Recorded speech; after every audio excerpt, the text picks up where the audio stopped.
ಈ ವರ್ಷದ ಆದಿಯಲ್ಲಿ ಅಂದರೆ ಮಾರ್ಚ್ 29, 2025 ರಂದು ಶನಿ ತಾನು ಇದುವರೆಗೂ ಇದ್ದ ಕುಂಭರಾಶಿಯನ್ನು ಬಿಟ್ಟು ಮೀನರಾಶಿಗೆ ಪ್ರವೇಶ ಮಾಡುತ್ತಾನೆ.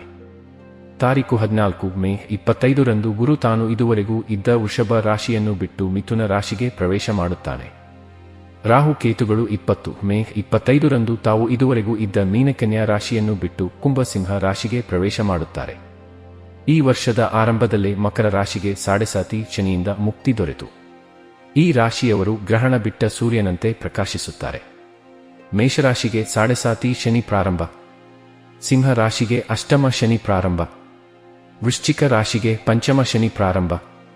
ಈ ವರ್ಷದ ಅದೃಷ್ಟದ ರಾಶಿಗಳು ವೃಷಭ, ತುಲಾ, ಧನಸ್ಸು, ಮಕರ. ಮಧ್ಯಮ ಫಲದ ರಾಶಿಗಳು ಮೇಷ, ಮಿಥುನ, ಸಿಂಹ, ಕನ್ಯಾ, ಕುಂಭ. ಯಾವ ಗ್ರಹಗಳ ಬಲವೂ ಇಲ್ಲದ ರಾಶಿಗಳು ಕಟಕ, ವೃಶ್ಚಿಕ, ಮೀನ. ದ್ವಾದಶ ರಾಶಿಗಳ ಗೋಚಾರ ಫಲ. ಬನ್ನಿ ಈಗ ಶನಿ ಬದಲಾವಣೆಯಿಂದ ಧನು ರಾಶಿಯ ಭವಿಷ್ಯ ಹೇಗಿದೆ ಎಂದು ತಿಳಿಯೋಣ. 4ನೇ ಮನೆಯ ಮೂಲಕ ಶನಿಯ ಸಾಗಣೆಯು ಕೆಲಸದಲ್ಲಿ ಸ್ವಲ್ಪ ಒತ್ತಡವನ್ನು ಉಂಟುಮಾಡಬಹುದು. ಇದರಲ್ಲಿ ನಿಮ್ಮ ಕೌಶಲ್ಯ ಮಟ್ಟಕ್ಕಿಂತ ಕೆಳಗಿರುವ ಕಾರ್ಯಯೋಜನೆಗಳು ಸೇರಿವೆ. ತಾಳ್ಮೆ ಮತ್ತು ಸಕಾರಾತ್ಮಕ ಮನೋಭಾವವು ಈ ಸವಾಲುಗಳನ್ನು ಯಶಸ್ವಿಯಾಗಿ ಪರಿಹಾರ ಮಾಡಲು ನಿಮಗೆ ಸಹಾಯ ಮಾಡುತ್ತದೆ. ಗುರು ಮತ್ತು ರಾಹು ಗ್ರಹದ ಬೆಂಬಲ ಸ್ಥಾನಗಳೊಂದಿಗೆ ನೀವು ಉನ್ನತ ಅಧಿಕಾರಿಗಳ ಬೆಂಬಲವನ್ನು ಪಡೆಯುವ ಸಾಧ್ಯತೆಯಿದೆ ಮತ್ತು ನಿಮ್ಮ ವೃತ್ತಿಜೀವನದಲ್ಲಿ ಉನ್ನತ ಸ್ಥಾನಮಾನವನ್ನು ಸಾಧಿಸುವ ಸಾಧ್ಯತೆಯಿದೆ. 2025ರ ವರ್ಷವು ಧನು ರಾಶಿ ಸ್ಥಳೀಯರಿಗೆ ಆರ್ಥಿಕ ಏರಿಳಿತಗಳನ್ನು ತರುತ್ತದೆ. ಸವಾಲುಗಳು ಮತ್ತು ಅವಕಾಶಗಳು.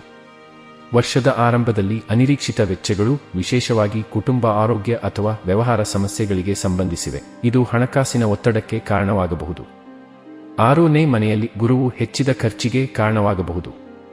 ಆದ್ದರಿಂದ ಹಣಕಾಸನ್ನು ಎಚ್ಚರಿಕೆಯಿಂದ ಯೋಜಿಸುವುದು, ಬಜೆಟ್ ರಚಿಸುವುದು, ಅನಗತ್ಯ ವೆಚ್ಚಗಳನ್ನು ಕಡಿಮೆ ಮಾಡುವುದು ಮತ್ತು ಆರೋಗ್ಯ ಸಂಬಂಧಿತ ವೆಚ್ಚಗಳಿಗೆ ಮುಂಚಿತವಾಗಿ ಸಿದ್ಧಪಡಿಸುವುದು ಅತ್ಯಗತ್ಯ. ಈ ಕ್ರಮಗಳು ಈ ಹಂತದಲ್ಲಿ ಆರ್ಥಿಕ ಸ್ಥಿರತೆಯನ್ನು ಕಾಪಾಡಿಕೊಳ್ಳಲು ಸಹಾಯ ಮಾಡುತ್ತದೆ. ಮೇ ನಂತರ 7ನೇ ಮನೆಗೆ ಗುರುಗ್ರಹದ ಸಾಗಣೆಯು ಆರ್ಥಿಕ ಪರಿಸ್ಥಿತಿಗಳನ್ನು ಸುಧಾರಿಸುತ್ತದೆ.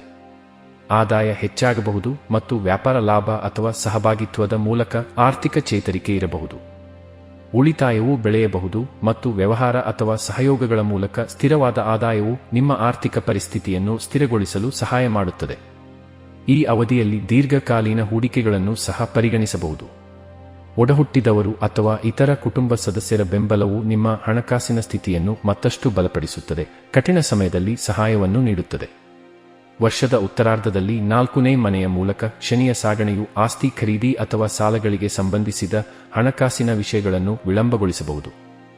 ಆದಾಗ್ಯೂ ನಿರಂತರತೆಯೊಂದಿಗೆ ನಿಮಗೆ ಅಗತ್ಯವಿರುವ ಹಣವನ್ನು, ವಿಶೇಷವಾಗಿ ರಿಯಲ್ ಎಸ್ಟೇಟ್ ವಹಿವಾಟುಗಳಿಗೆ ನೀವು ಭದ್ರಪಡಿಸಬಹುದು.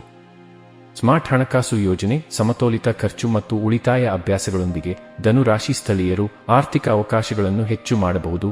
ವಿಶೇಷವಾಗಿ ವರ್ಷದ ದ್ವಿತೀಯಾರ್ಧದಲ್ಲಿ ಉಳಿತಾಯವನ್ನು ಕೇಂದ್ರೀಕರಿಸುವ ಮೂಲಕ, ಬುದ್ಧಿವಂತ ಹೂಡಿಕೆಗಳನ್ನು ಮಾಡುವ ಮೂಲಕ ಮತ್ತು ಅಪಾಯಕಾರಿ ಆರ್ಥಿಕ ನಿರ್ಧಾರಗಳನ್ನು ತಪ್ಪಿಸುವ ಮೂಲಕ 2025 ಧನು ರಾಶಿ ಸ್ಥಳೀಯರಿಗೆ ಆರ್ಥಿಕ ಸ್ಥಿರತೆ ಮತ್ತು ಬೆಳವಣಿಗೆಗೆ ದಾರಿ ಮಾಡಿಕೊಡುತ್ತದೆ.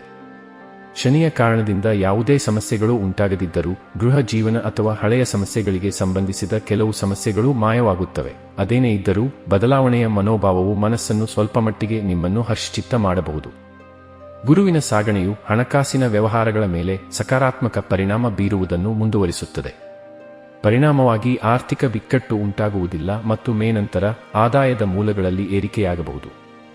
ಪ್ರೀತಿ, ಮದುವೆ, ಶಾಲಾ ಶಿಕ್ಷಣ ಮತ್ತು ಮುಂತಾದ ಕ್ಷೇತ್ರಗಳಲ್ಲಿ ಮೇ ತಿಂಗಳ ನಂತರದ ತಿಂಗಳುಗಳು ಹೆಚ್ಚು ಅನುಕೂಲಕರ ಫಲಿತಾಂಶಗಳನ್ನು ನೀಡಬಹುದು. ಪರಿಹಾರ: ಕಾಗೆ ಅಥವಾ ಎಮ್ಮೆಗೆ ಹಾಲು ಮತ್ತು ಅನ್ನವನ್ನು ನೀಡುವುದು ಶುಭಕರವಾಗಿರುತ್ತದೆ.